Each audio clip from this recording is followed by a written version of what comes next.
Magandang umaga sa lahat. Ngayong umaga ay babasahin po natin ang ika-6 na kronika at ang magbabahagi ng salita ay si Pastor Joash. Kahapon po ay ang unang araw ng Sukot. Pagkatapos sa ika-5 kabanata, tungkol po iyon sa paghahandog ni Solomon ng templo sa panahon din ng Sukot. Pagkatapos ngayon ay pareho din po tayong nasa panahon ng Sukot.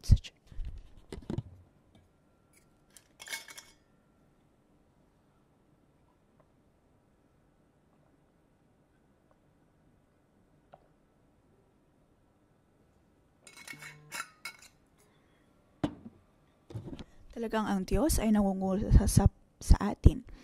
Ayon sa pagtuturo kahapon, ang nais lamang ng Diyos ay ang manahan sa atin at ang nais niya ay ang manatili tayo sa kanyang presensya. Sa Wealthy Garden Man, sa Mercy Seat, ayon sa presensya ng Diyos, siya ay nakikinig sa bawat nating panalangin. Ito po ang ating nais, lalo na po sa ating mga buhay, na ang kanyang presensya ay manahan sa atin. Ngunit ano nga po ba ang presensya ng Diyos?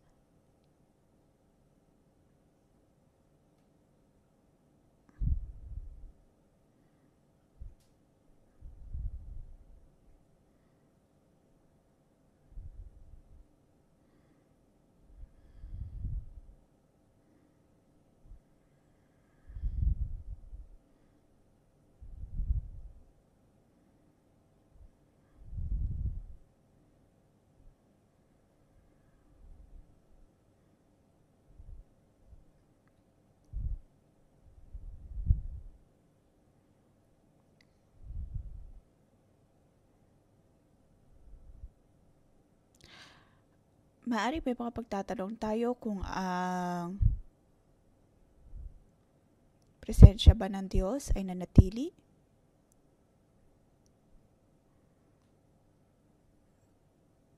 Sa chapter 6, ang Diyos ay nangusap kay Solomon.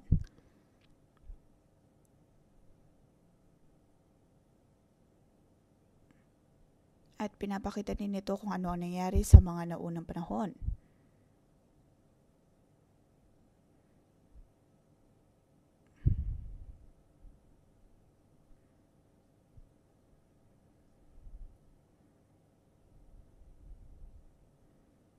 Naway pumasok po tayo sa tagpong ito.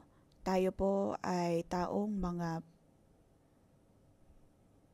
pinili ng Diyos. Maaring nasa pagkakadakip, ngunit naranasan po natin ang kaligtasan ng Diyos. Ngunit sa mga panahon ng mga Israelita, sila ay nagtatanong kung bakit ang presensya ng Diyos ay hindi bumalik. Sa atin po ngayon, maaaring hindi po natin ito maunawaan. Nakakaranas po tayo ng mga digmaan, kaguluhan, pagkagutom, at pagkakadakip.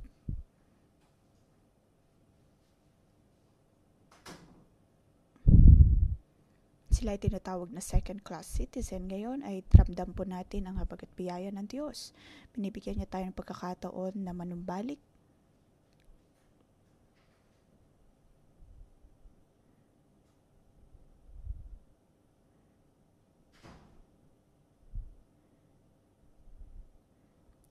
Ngunit paano po natin mapapanahan ang presensya ng Diyos sa habang buhay?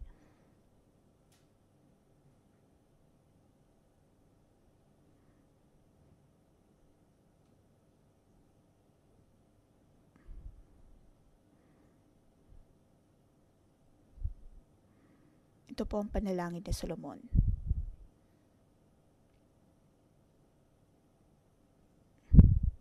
Na siya na ring panalangin na dapat mayroon po tayo ngayon. Ngayon tayo pa ay lumalakad ayon sa habag at biyaya ng Diyos. Kahit kahapon sa atin pong pang-umagang devotion, sa maraming mga kabanata na ating mababasa ay nangyaring nabasa po natin ang tungkol sa Sukot. Sa panahon ng Sukot, Tunay nga na ang Diyos ay nananahan sa 611.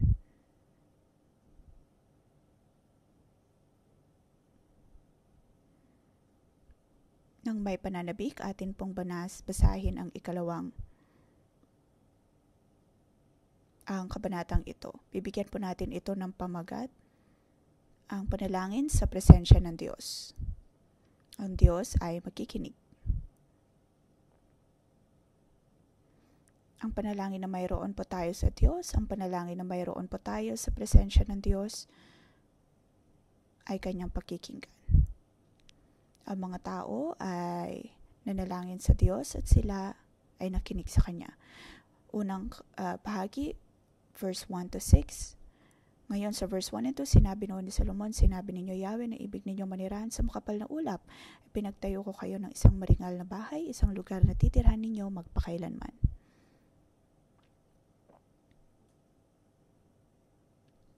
Ano po ang ibig sabihin nito?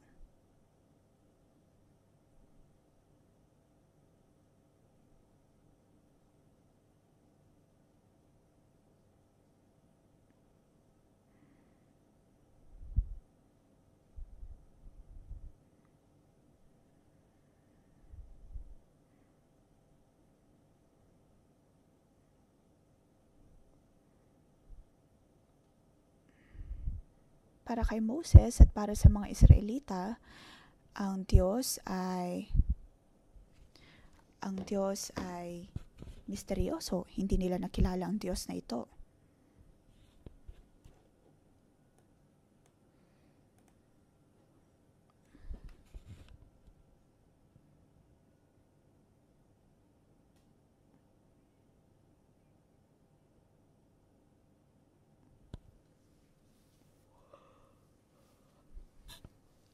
Ang Diyos ay dakila, ang Diyos ay misteryoso para sa ilang mga Israelita na nanumbalik.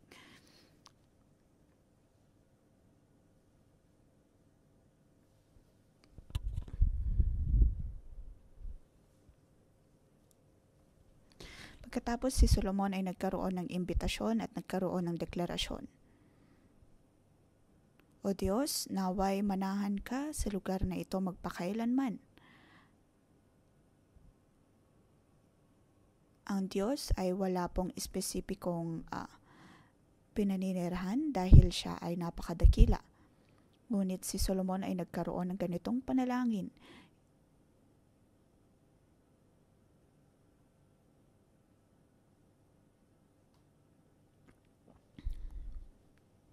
At kung matatandaan natin sa chapter 5, ang presensya ng Diyos ay dumating. Pagkatapos sa pagdating ng presensya ng ito ng Diyos, si Solomon ay nanalangin sa Kanya. Pagkatapos ay dinala niya din ang presensyang ito sa mga tao, sabi sa verse 3. Pagkatapos ay humarap ang hari at pinasbarasan ang buong sambayan ng Israel. Ngunit ano po ang kanya tinitingnan bago humarap sa Kanya? Makikita po natin yon sa chapter 5.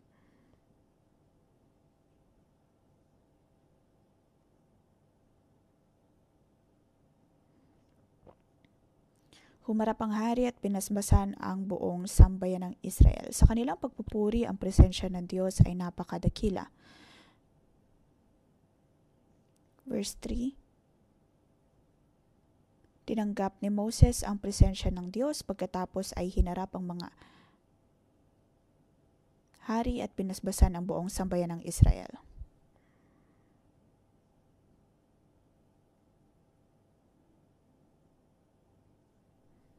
Verse 4 hanggang 11, si Solomon ay nagbigay pasasalamat sa Diyos.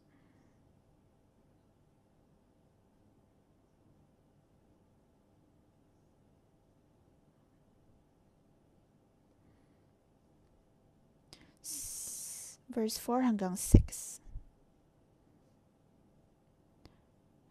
Sinabi niya, purihin si Yahweh ang Diyos ng Israel, tinupad niya ang kanyang pangako kay David na aking ama. Sinabi niya noon,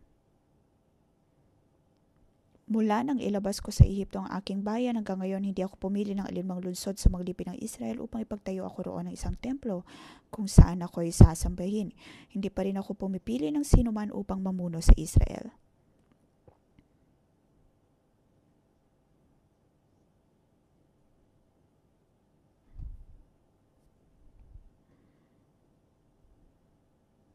Nang si David ay nag-isip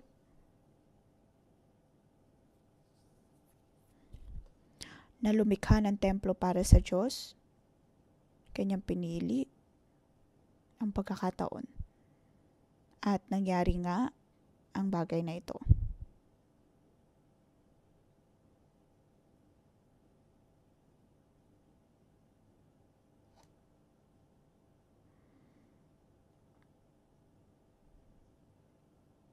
Si Solomon ay si David ay napaka dakilang hari, ganun din si Solomon.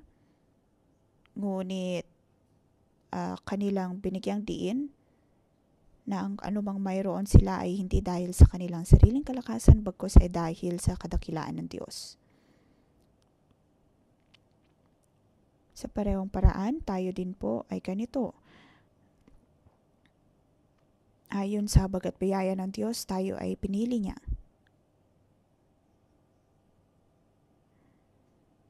Naway matuto po tayo rito. Kung tayo po ay nasa iba't ibang mga senaryo ng ating buhay, tayo po ba ay nagpapasalamat dahil pinili tayo ng Diyos? Ngayon tayo po ay nasa sentro ng Hong Kong.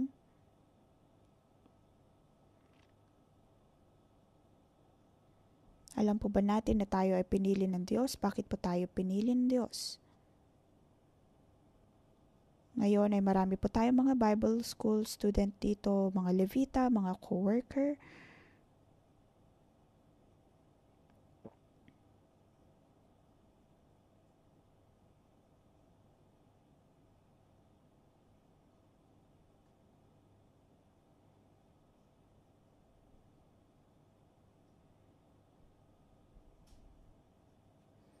Maaring dumating ang pagkakataon na sa ating paglikha ng templo para sa Diyos, nakakalimutan natin na ang lahat ay dahil sa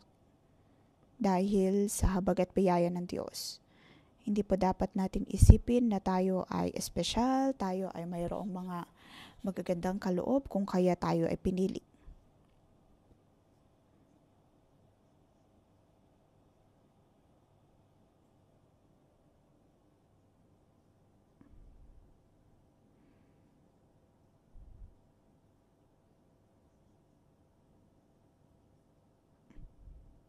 Naway makita po natin ang panalangin na mayroon si Solomon. Hindi itinaas ni Solomon ang kanyang sarili. Alam niya na ang lahat ay ayon sa pagpipili ng Diyos at hindi dahil lamang sa kanyang kakayahan.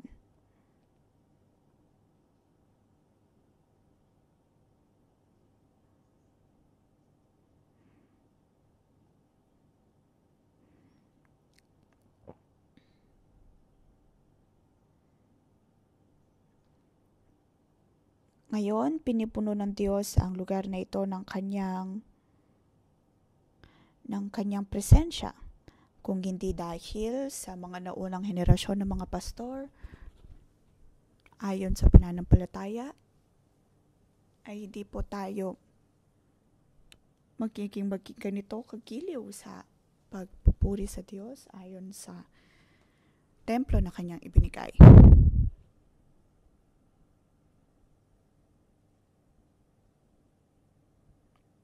Dalawang araw ang nakakalipas, ako ay nakikipag-usap sa isang aking kamag-anak. Sinasabi niya sa akin na siya ay naninirahan o kaya nagsisimba sa isang traditional na simbahan. Pagkatapos ay napag-uusapan ng tungkol sa pagdiriwang ng sukot.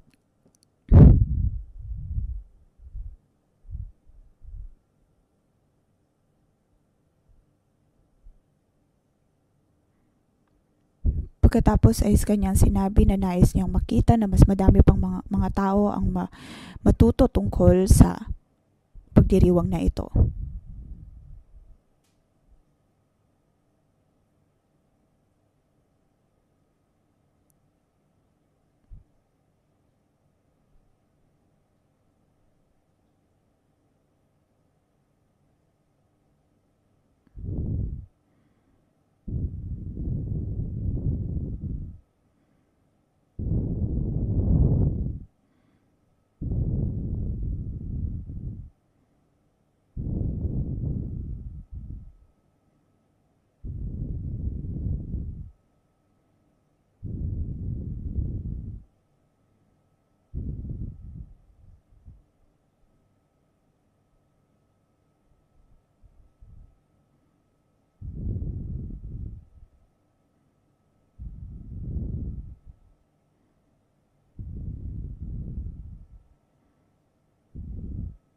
Tayo po ay maraming mga pagpapala sa panahon ng sukot, sa pagdiriwang ng sukot. Maaring para sa iba ay unang beses ninyong marinig ang tungkol po rito.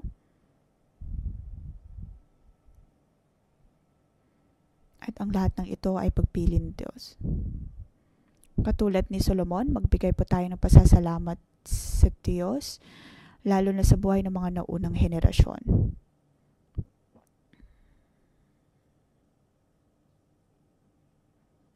Ayon sa pananampalataya, atin pong ideklara na hindi lamang po tayo pinili ng Diyos.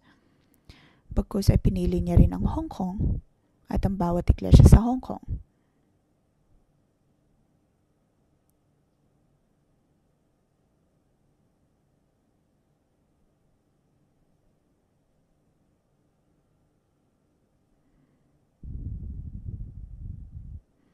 Ikalawang talata, verse 12 hanggang 42.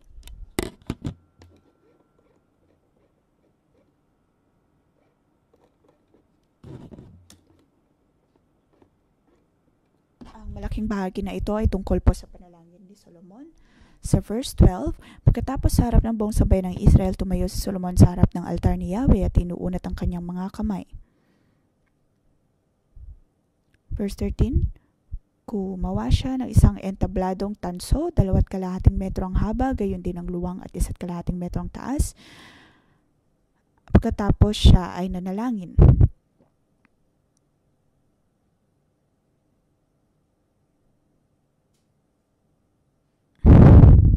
Yahweh, Diyos ng Israel, walang Diyos na katulad ninyo sa langit man o sa lupa.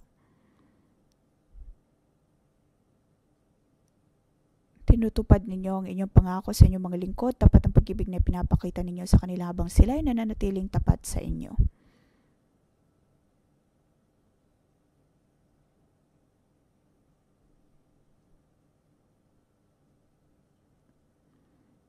(16 at 17)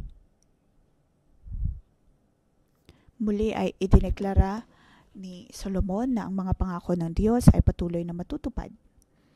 Verse 16, Yahweh, Diyos ng Israel, patuloy sana ninyong tuparin ang inyong pangako kay David na inyong lingkod nang sabihin niya sa kanya, hindi ko ipahihintulot ng iyong angkan ay mawala ng isang nakaupo sa trono ng Israel kung susunod ang iyong mga anak sa kutusan ko tulad ng ginawa mo. Ito po ang pangako ng Diyos kay David. 17, pagtibayin po ninyo, Yahweh, Diyos ng Israel, mga pangakong binitawan ninyo sa aking amang si David na inyong lingkod.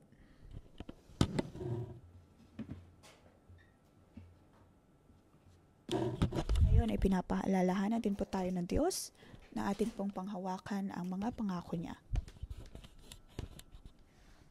Si Solomon ay lumakad sa pangako ng Diyos at mayroon siyang malakas na pananampalataya sa mga pangako ng Diyos. Alam niya na ang Diyos ay tapat. Siya ay patuloy na lumalakad ayon sa kaloobang ito. Mga kapatid, tayo din po ay namumuhay sa mga pangako ng Diyos, lalo na ngayon sa panahon ng sukot. Ano ang pangako ng sukot? Na kahit po tayo ay humaharap sa eksodo ng ating pong buhay, tayo po, ang Diyos ay nananahan ng Diyos sa atin.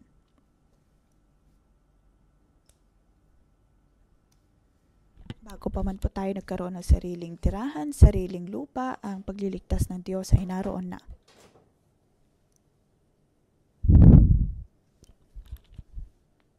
Ito po ang pangako ng Diyos. Ipinapangako niya na siya ay mananahan sa atin. Gayon din, naway magkaroon po tayo ng ganitong panalangin na ang Diyos ay patuloy na manahan sa atin.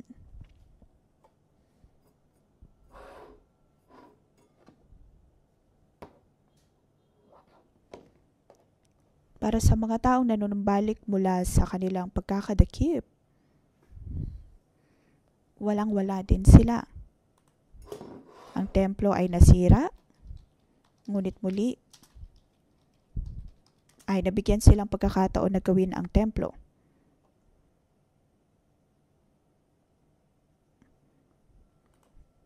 Kaya mga kapatid, sa sukot, tayo po ay magbigyang pasasalamat dahil binibigyan tayo ng Diyos ng ng ating matitirhan. Maaring noon ay tayo nakaranas ng pagkabilanggo, ngunit ngayon ang Diyos ay nananahan sa atin. Naway ang Diyos ay hindi lamang pumanahan sa ating henerasyon, spiritual man o kaya physical na susunod na henerasyon. Tayo po ay manatili sa presensya ng Diyos. Ngayon makikita natin na si Solomon ay napakatalino pagdating sa bagay na ito. Siya ay nagbigay ng iba't ibang mga senaryo o mga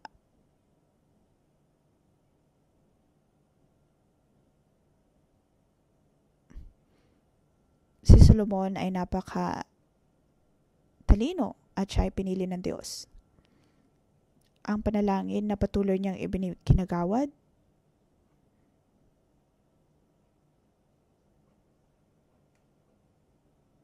ay ibang-iba.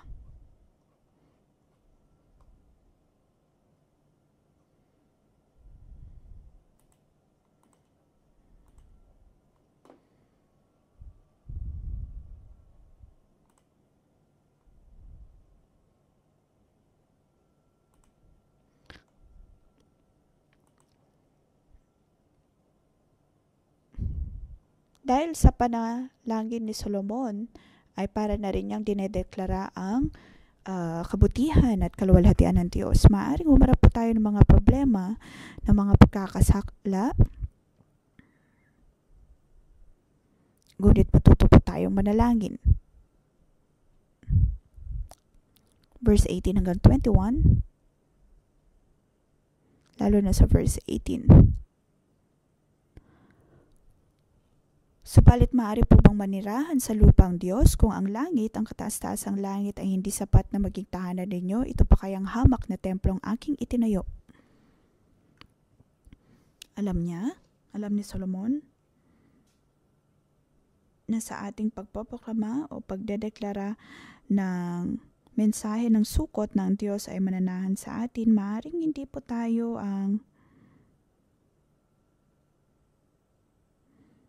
karapat-dapat para dito, ngunit dapat natin makita na ang lahat ay dahil sa kabutihan ng Diyos.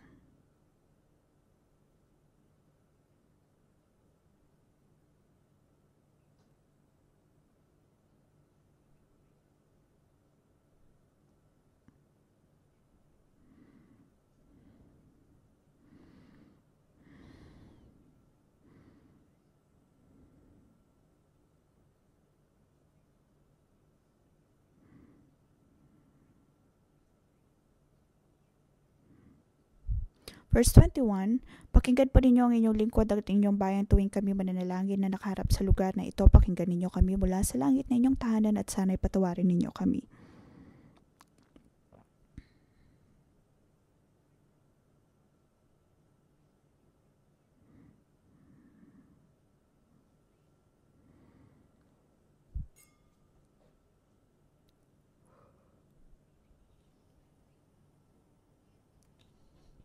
Sabi niya dito, pakinggan pa ninyo siya Yahweh buhat sa langit.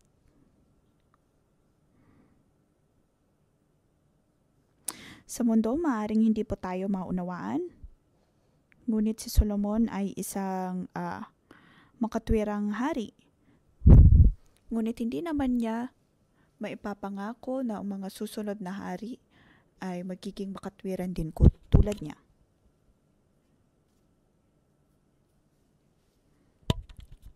Walang makapagsasabi kung ang mga susunod na mga hari o paghahari ay magiging makatwiran. Kaya naman ganito ang kanyang panalangin. Mga kapatid, sa sukot na ito, paano po tayo mananalangin? Maaring sa atin po mga buhay ay maharap din po tayo ng ganitong parehong sitwasyon. Hindi po natin maunawaan ang sitwasyon ng ating buhay.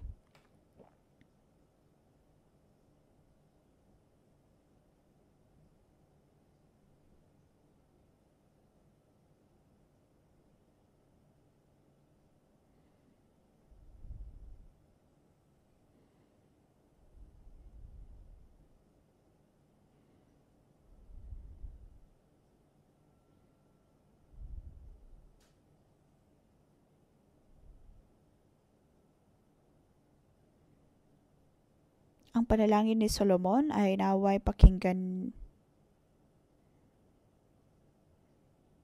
ng Diyos pa rin ang kanilang panalangin sa kabila ng kanilang mga pagkukulang.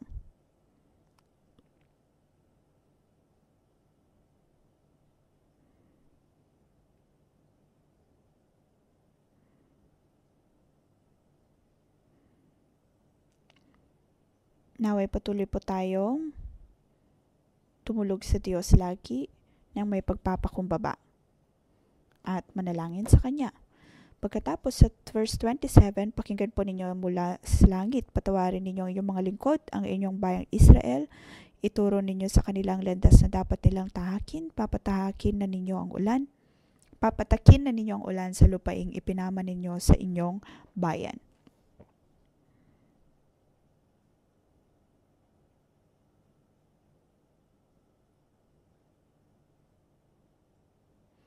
Panginoon, naway pakinggan mo ang bawat naming panalangin. Verse 28 at 29. Lahat ng uri ng mga kaguluhan at salot, ang lahat ng mga ito, naranasan po ito ng mga Israelita. Kagutuman, mga salot,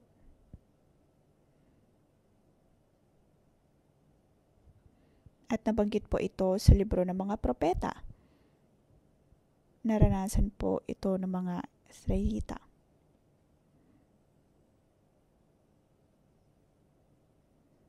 Si Solomon ay tulad lamang po ng isang propeta. Dahil alam niya kung ano ang haharapin ng mga tao sa mga susunod na panahon.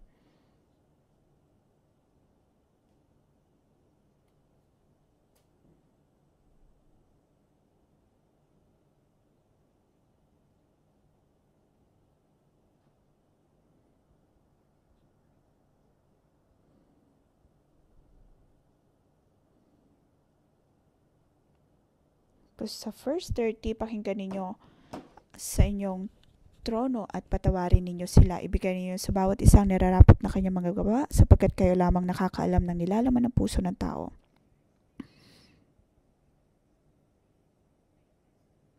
Naway manalangin po tayo katulad ni Solomon dahil alam ng Diyos ang bawat laman ng ating puso.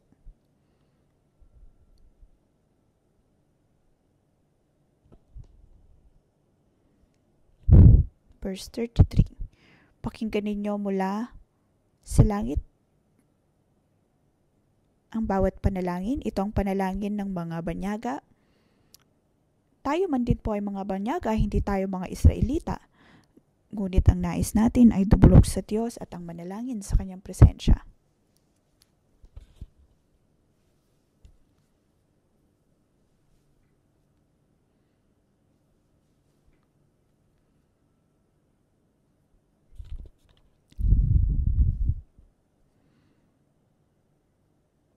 Verse 35,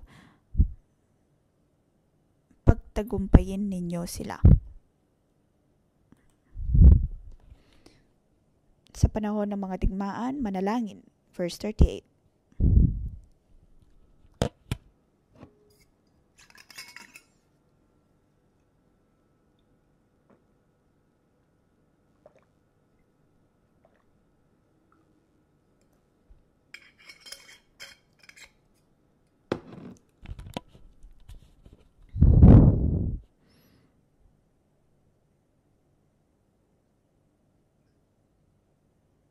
Verse 39.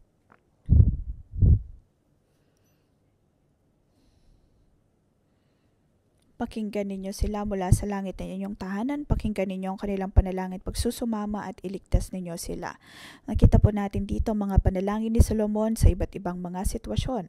Ngayon, nasa ang sitwasyon po tayo ngayon?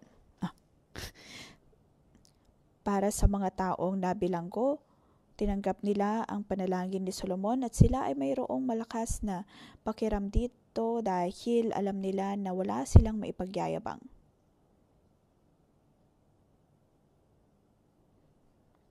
Kababalik lamang nila sa pagkakabilanggo.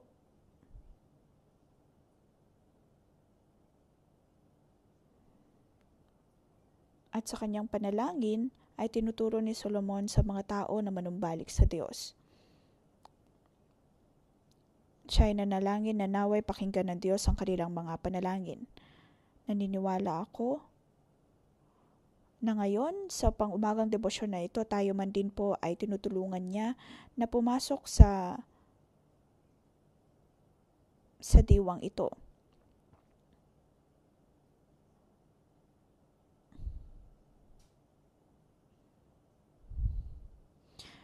Maaring hindi po mismo tayo ang nangangailangan ng kaligtasan, maaring yun po ay ating mga kamag-anak, mga kakilala. Ngunit sa harap ng Diyos, tayo po ay manalangin at magsumamo.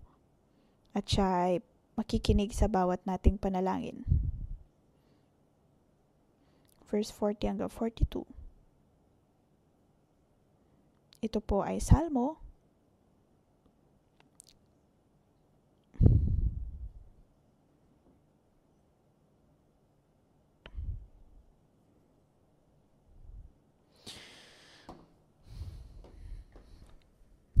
Sa iyong tahanan, Panginoong Yahweh, pumasok ka kasama ang kabahan, ang kabahan na sagisag ng iyong kapangyarihan, iyong mga pari hayaan magpayag ng iyong kaligtasan, ang mga hinirang sumikaw sa galak.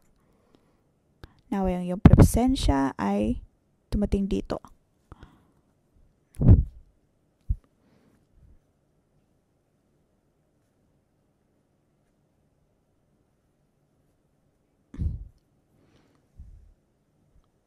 Ang mga papuri ay nagsimula at ang lahat ay nagdiwang. 42. Huwag ninyong itakwil, Panginoong Yahweh, ang pinili ninyong hari. Alalahanin ninyo ang inyong tapat na pag-ibig kay David ng inyong likod. Mga kapatid, tayo din po ay dapat na magkaroon ng parehong panalangin. Alam po natin na ang Diyos ay nakikinig sa bawat nating panalangin. Ngayon sa Sukot, ay pumapasok po tayo sa ganitong diwa ng panalangin. Tayo po ay naniniwala na sa ating pagdiriwang ng Sukot, tayo ay pinagpala.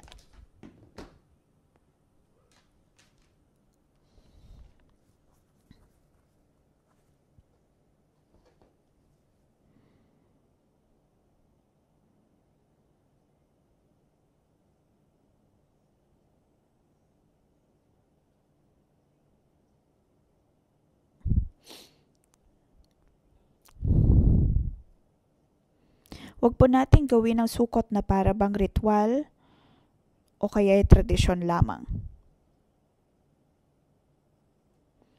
Ang Diyos ay nangungusap po sa atin sa pamagitan ng pang-umagang debosyon. Kung atin pong ihahandog sa Diyos ang ating templo, ang atin pong mga buhay, patuloy na manalangin, atin pong panghawakan ang habag at biyaya ng Diyos, sampalatayanan na kanyang pakikinggan ang bawat nating panalangin. Atin pong purihin ang Diyos.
Diyos amang nasa langit, kami ay nagpapasalamat.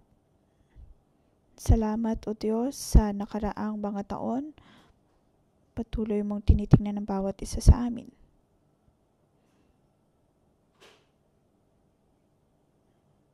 Panginoon, wala kang katulad sa langit man o lupa.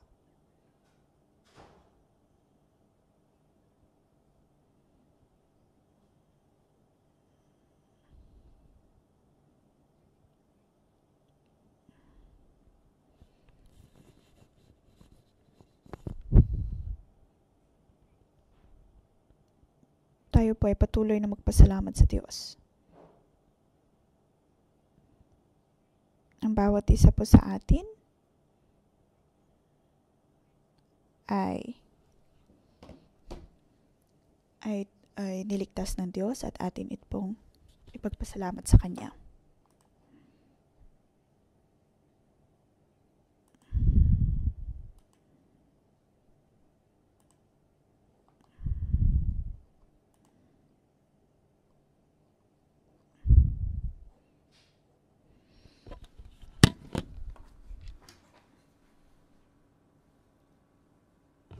Tayo po ay magpasalamat sa Diyos sa Kanyang ginagawa sa atin pong mga buhay.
Noong 2007, ibinigay po ng Diyos ang unang bahagi ng Wealthy Garden.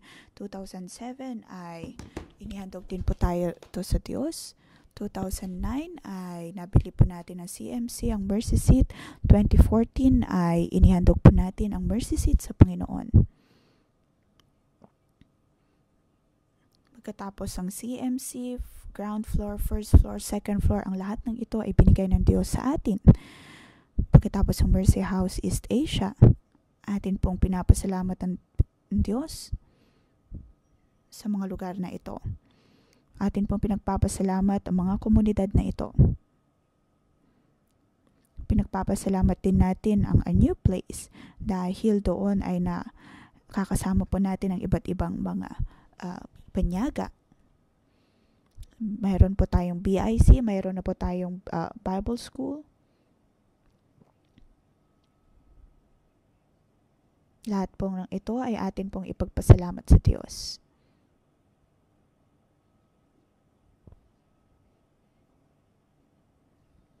Sa Cheung Chau, ang Cherubim at ang Garden of Eden Project, ngayon atin pong ipanalangin ang mga ito.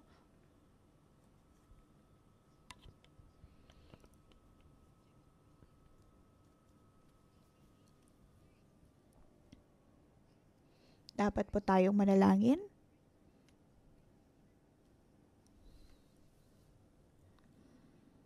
Ipanalangin po natin ang mga lugar panambahan na ito.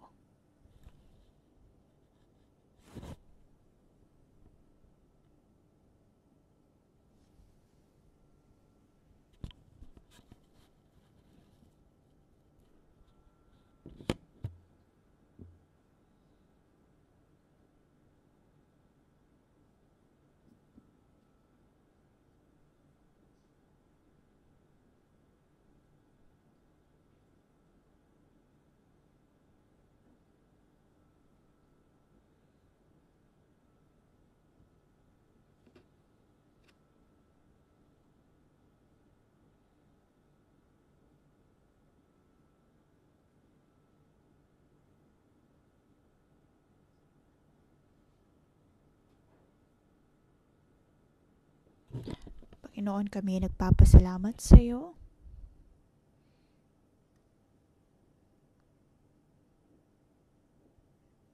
Ayon sa iyong habag at biyaya, kami ay iyong tinutulungan.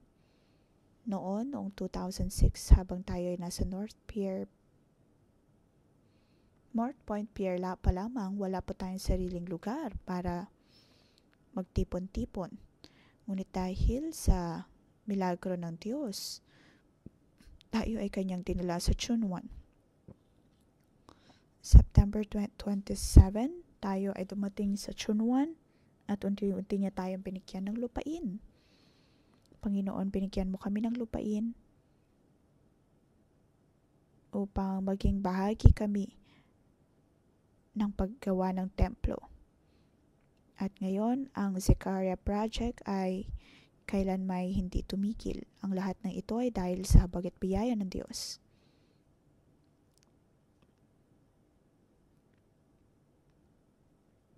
Panginoon, nakita namin kung paano ka patuloy na nananahan sa amin at patuloy na tinutulungan.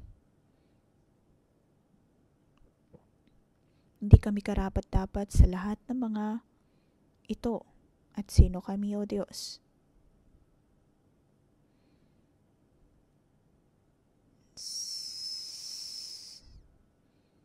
Sa Hong Kong, maging sa buong mundo, nakita namin, O Diyos, ang iyong habag at biyaya upang kami ay makapanindig at makapaggawa ng templo ayon sa iyong kalooban.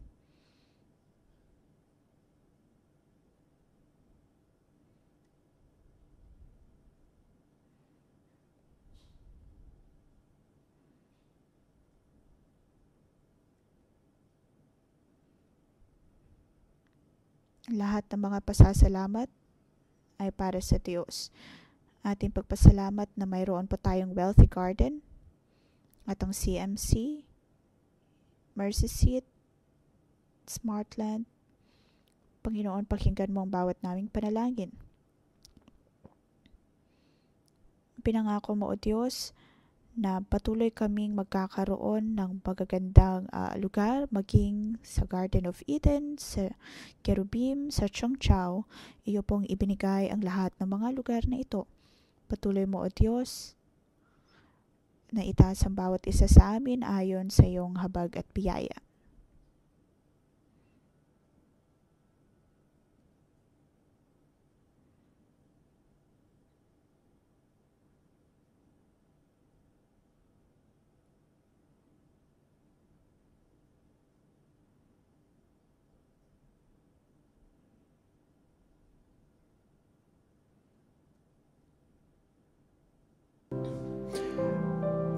We need to consider this morning 今日早上我哋需要去思想， the fact that we are chosen. 就係我哋每一個都係被揀選。 The question is, 個問題係， what are we chosen for? 我哋為乜嘢而被揀選？ Many of us understand that we are chosen. 好多人都覺得我係被揀選， But Lord, what am I chosen for? 但係揀選做乜嘢呢？ God has handpicked each one here today 神每一個親手揀選， to fulfill the vision which He gave to Pastor Joshua. 去完成神俾611俾張牧師嘅異象。 Without you, 冇你， without me, 冇我， the vision could never be fulfilled. 呢個異象就冇可能成就。 God handpicked us. 神親手揀選我哋， God chose us 神揀選 to join hands with Pastor Joshua 去同牧師聯合一齊， to take the message of the tree of life to the world. 去將生命樹嘅福音傳到地極。 That's how special we are. 呢個就係你特別之處， Think about that for a moment. 所以我哋可以去思想， God brought you here 神將你帶嚟呢度， to be part of 611, 成為611嘅一員， to help advance this glorious vision. 去將呢個榮耀嘅異象再繼續嘅發展。 If I think about myself, 如果我自己嚟睇， how unworthy am I? 我係一個不配嘅人， the worst of sinners, 係罪人中嘅罪魁， not worthy of standing here this morning. 根本唔配今日早上喺度站喺台上。 And yet God chooses 但 me. 係神揀選我， God has handpicked each one of us. 神親手揀選你哋當中。 Meditate on that for a few moments 我哋一齊嚟默想， and allow the gratitude to just flow from your hearts in 讓我 worship to 哋 Him. 心中慢慢嘅係被感恩嘅靈嚟充滿， How amazing. 係何等奇妙。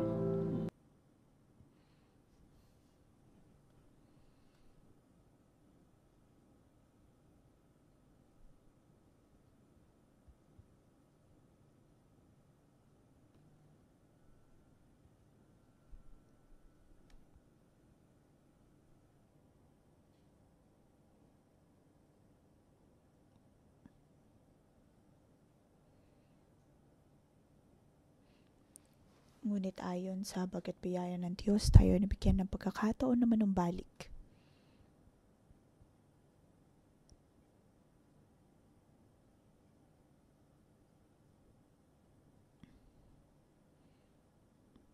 Ngunit dito alam po natin na ang lahat ay dahil lamang sa habag at biyaya ng Diyos. Hindi dahil sa kung anong nagagawa natin. Hindi dahil sa mga kaloob na mayroon tayo.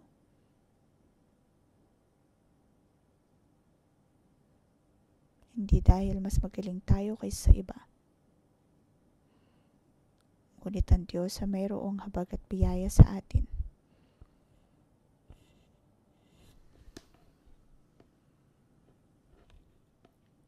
Tayo po ay pinili ng Diyos.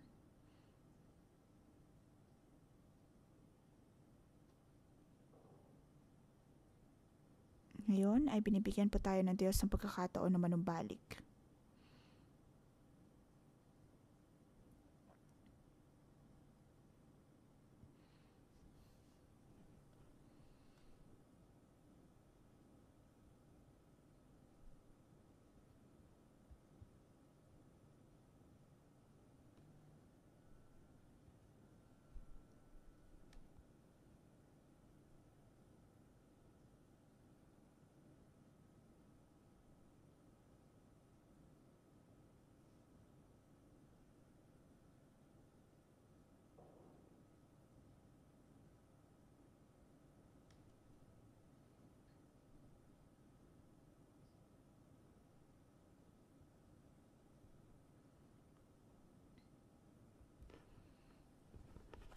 Ipinagkatiwala ng Diyos ang ating pagkakatawag bilang kanyang mga maharlikang pari. Tayo po ay tumayo, manindigan at magbigay kaligtasan sa buong mundo. Panginoon, pinapasalamatan ka namin.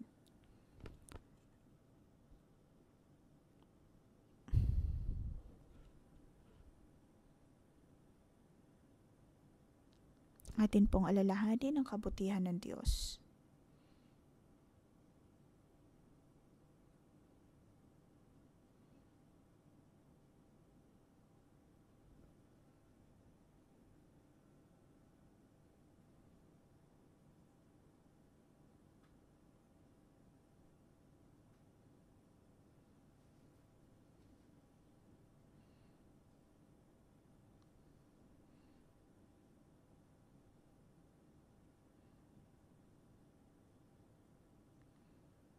Salamat o Diyos sa iyong pagtawag sa amin bilang iyong mga maharlikang pari.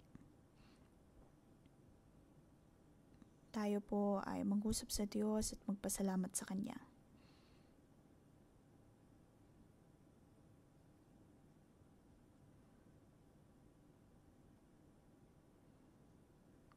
Panginoon, maraming salamat. Dumating sa pagkakataon na aking minahal ang mundo at ako ay natisod dahil sa pagkakasalang ito. Ngunit o Diyos, ikaw ay napakabuti sa akin. Dinala mo ako sa lugar na ito.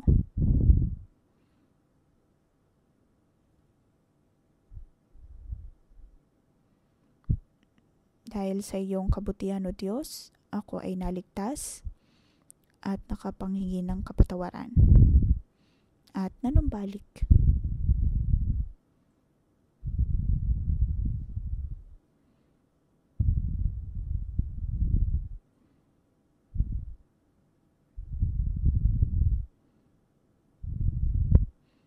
Kahit para sa aking ina na nakaratay sa banig ng karamdaman, niligtas mo siya.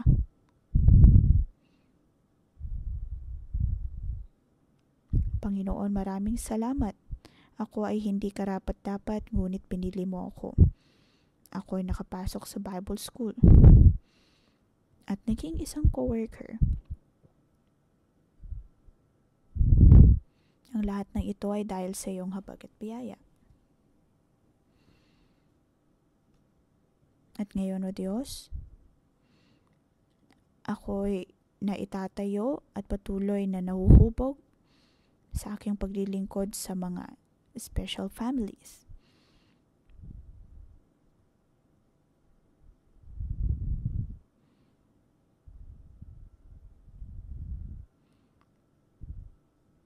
Panginoon, naway sa bawat araw ay makita namin ang iyong mga biyaya.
Sa ikalawang Kronika 6:11,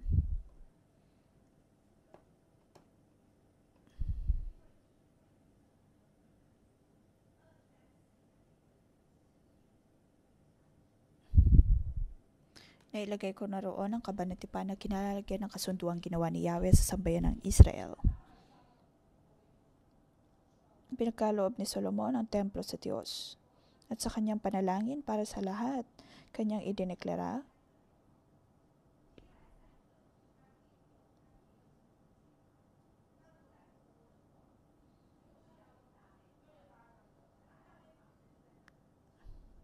tayo po ang sentro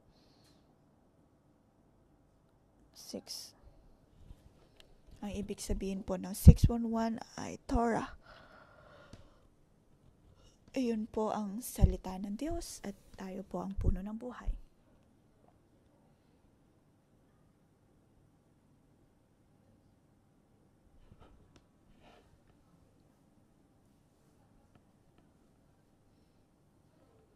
Ang Diyos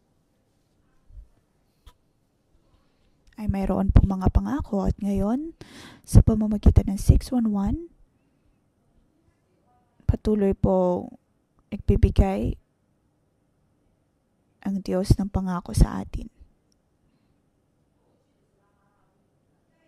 Ngayon tayo po ay mayroon ding mga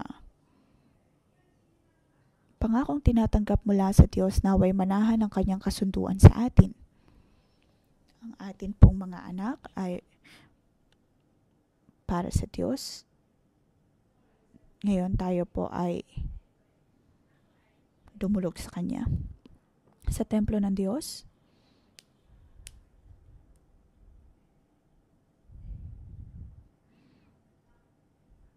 iyon ang sa templo ng Diyos, iyon po ang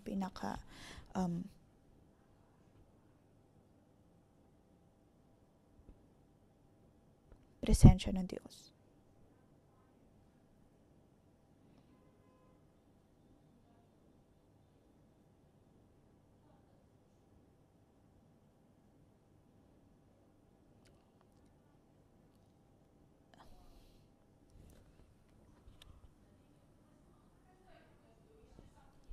Sa templo ay nailagay ang kaban ng tipan na siya din kinalalagyan ng kasunduang ginawa ni Yahweh sa sambayan ng Israel.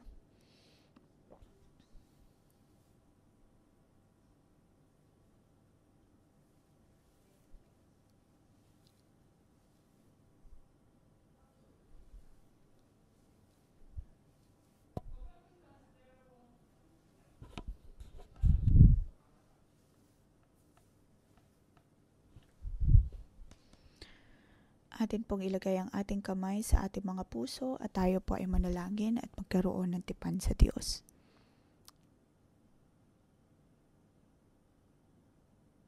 Diyos amang nasa langit, kami ay tumutulog sa iyo. Alam namin, O Diyos, na hindi kami karapat-dapat sa iyong pagpili sa amin. Ngunit pinili mo kami, O Diyos, at ipinagkatiwala sa amin ng 611 ang puno ng buhay upang kami ay iyong maging mga maharlikang pari at maging mga puno ng buhay at nang makapagdala ng kaligtasan hanggang sa iba't ibang panig ng mundo. Panginoon, ngayon ay tinatanggap namin ang iyong misyon. At kami ay handang magkaroon ng tipan sa iyo. Kami ay dapat na tumugon sa iyo. At nang makapagdala ng iba't ibang puno ng buhay sa buong mundo. Una, O Diyos, ako ay maging maharlikang pari sa aking pamilya, sa aking pinagtatrabahuan, sa aking pamilya, sa iglesia. Ako ay magiging puno ng buhay. Ako ay magiging maharlikang pari.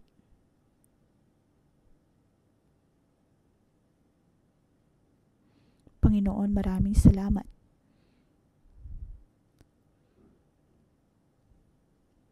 Dahil iginawad mo ang tipan na ito sa amin, kami ay handang mapanaliri ito ang aming mga henerasyon, ang aming mga lipi ay patuloy na mananahan ayon rito.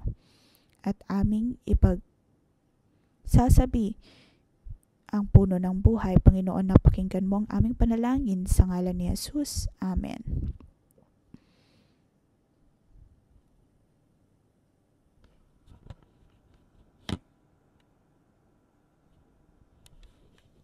Atin pong ideklara ang verse 41 hanggang 42.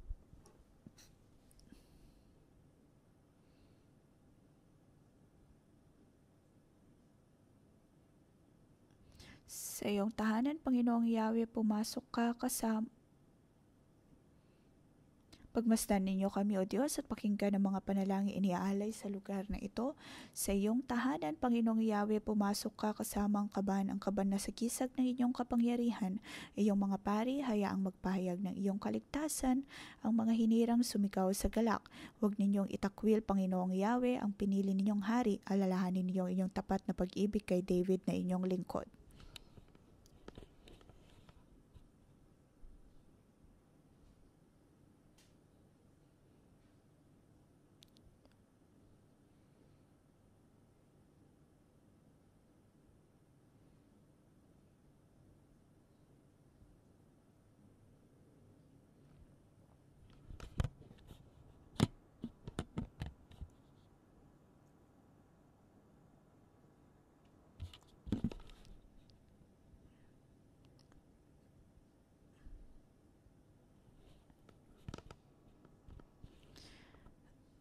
Panginoon, naway dumating ka sa aming presensya.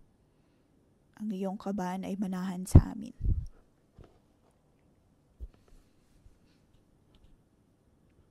Panginoon, naway ang iyong tahanan na ito ay titirhan ng iyong presensya.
Panginoon, ang iyong presensya ang siyang manahan sa amin.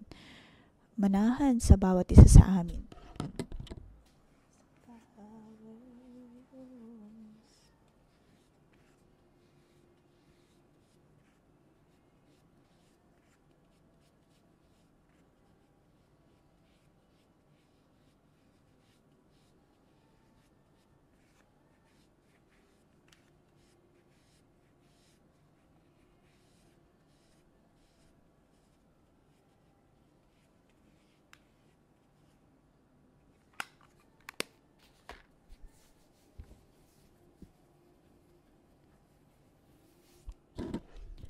Panginoon, ang iyong presensya ang siyang manahan sa amin pong mga puso.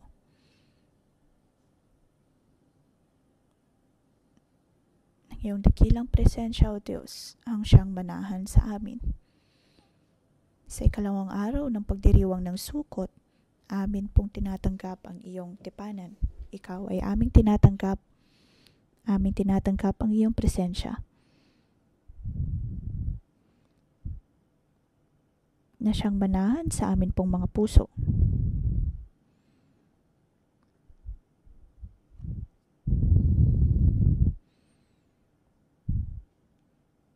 Naway manahan po ang banal na espiritu sa ating mga puso.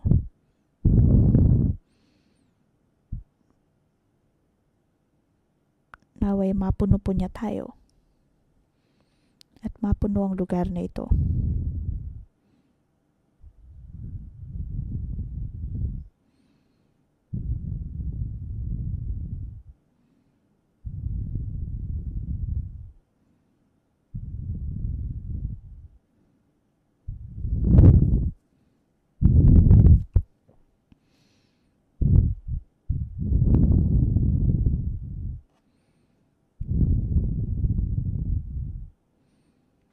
Sa ngalan ng Panginoong Hesus, aking pinagpapala ang bawat isang narito sa pista ng tabernakulo.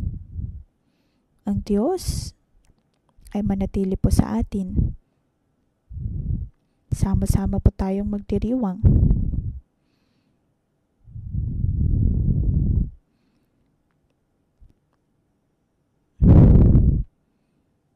Panginoon, naway manahan ka.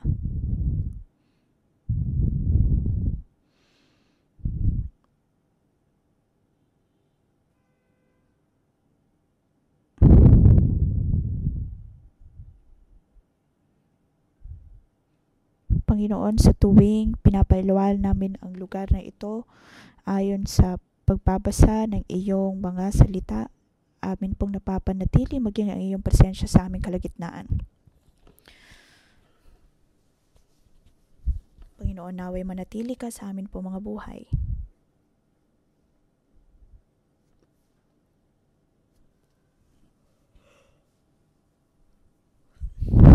Naway ang bawat isang narito manatili sa iyong presensya.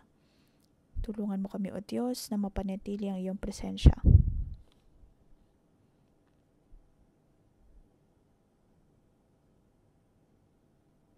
Tayo po ay magdiwang.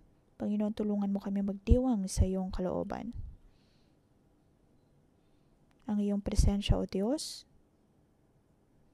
ang kapangyarihan na nagmumula sa iyo. Sa ngalan ng Panginoong Hesus ay aking pinagpapalang bawat isa.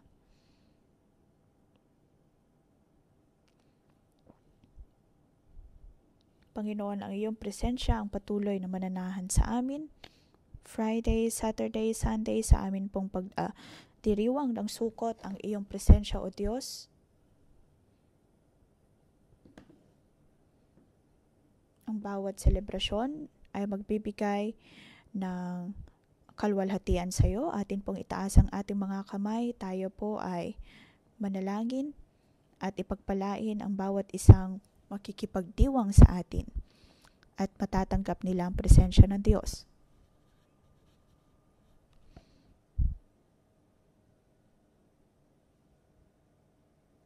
Naway matanggap ng bawat isa ang pagpapala, kalayaan, kasaganaan na nagmumula sa Diyos.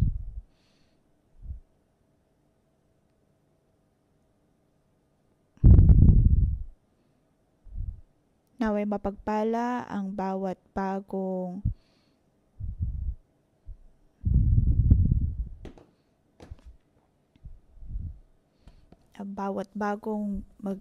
magkikidalo. Ang lahat ay mapagpapala, on stage man, on off stage. Panginoon, punuin mo kami ng iyong kaligayahan sa ngalan ni Jesus. Amen. Dito po nagtatapos ang ating pangumagang debosyon. Magandang umaga.